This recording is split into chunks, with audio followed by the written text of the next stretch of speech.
Yo guys, Dark Buff here, and today I'm bringing you another Wi-Fi battle. This time it's against my good friend Toby.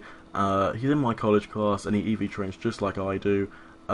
He has a really diverse team, really, massive variety. It wasn't what I was expecting, really. It was a really good battle actually. It was a fair challenge actually. I had to keep quite a lot of focus, unlike some of the battles I do. But yeah, I go out with the Rotom and the Infernic, which is an amazing start for me, as you'll see in a moment, because he brings out the Blissey. Obviously special defense. I've got an Infernic with Iron Fist and Mark Punch Stab, which just created hell for him as it one-shotted that Blissey. And yeah, I can only assume he wasn't too happy with that. So yeah, then his Ninetales lands a nice Will-O-Wisp on my Rotom. Slight annoyance, but it didn't really cause too much damage or anything like that, as Ninetales didn't really last for that long. So yeah, I just landed the Hydro Pump on it. I was expecting to do a little bit more than about 55% on that, and Ninetales was hoping for that sort of 70-80%. But you can't go wrong. He brings out this Talonflame with Acrobatics that completely wallops my Infernape. It's probably because it's trained in attack, and it's got Adamant Nature, and Gale Wings, and probably Attack IVs as well. So I could only not complain about that, really. But I was a little bit miffed, in all fairness, so I land a Volt Switch, and that made me happier. So yeah, I completely annihilated that Talonflame, and I was quite happy with that, because I've had a track record with Talonflames where I just don't kill them. They just seem to last another turn, really luckily. So yeah, I bring out my Espeon, and I bring out my Togekiss, I think, as well.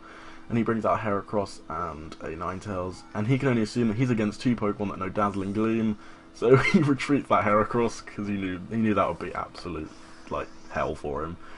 He brings out the Rotom, so I go for the Psychic Stab with Mind Plate, and it does actually do quite a lot of damage. It did a bit more than I thought it for a Rotom, so I was quite happy with it. But then that Hex by that Ninetales was absolutely massive. I mean, it's special attack, but I mean, it is super effective, I guess, so it did quite a lot of damage, but yeah.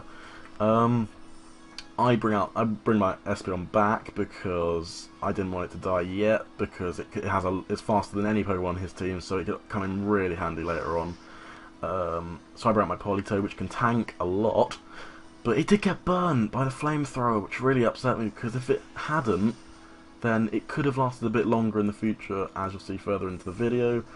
My Togekiss almost fainted at this point, which was also saddening. But he brings out this mammoth of a thing next, this massive Rhyperior and training attack and defense. One of the biggest physical attackers, and you could only worry at this point. But then you remember that it's training normal defense, and most of my Pokemon are special attackers, so you kind of get a slight bit of relief at this point, but you still have to be vigilant. So he goes for the Volt Switch, and as you'll see here, because of the burn damage from my Politoed, it faints. If I didn't get that burn damage from the last turn, it might have survived it, who knows. But yeah, because it's fire and water, so it's not a stab like my Rotom washing machine is. So yeah. And it was fire and electric actually, yeah, so it is a stab. My bad. But yeah, go for the Dazzling Gleam. It kills the Rhyperior, and I don't even care if my Togekiss committed suicide from the Life Orb, because I got rid of that Rhyperior, which was worrying me. So yeah, at this point, I'm quite adamant I'm going to win. So I bring back out my Espeon, as comes out now, and the Heracross had Guts, I discovered, seeing as it has the Toxic Orb. So I bring out my Espeon and my Metagross to finish this battle off. He brings out his Rotom. I go for the Psychic because I don't want any overheats on my Metagross, because you can only think that, because it has overheat given it's the Fire Rotom.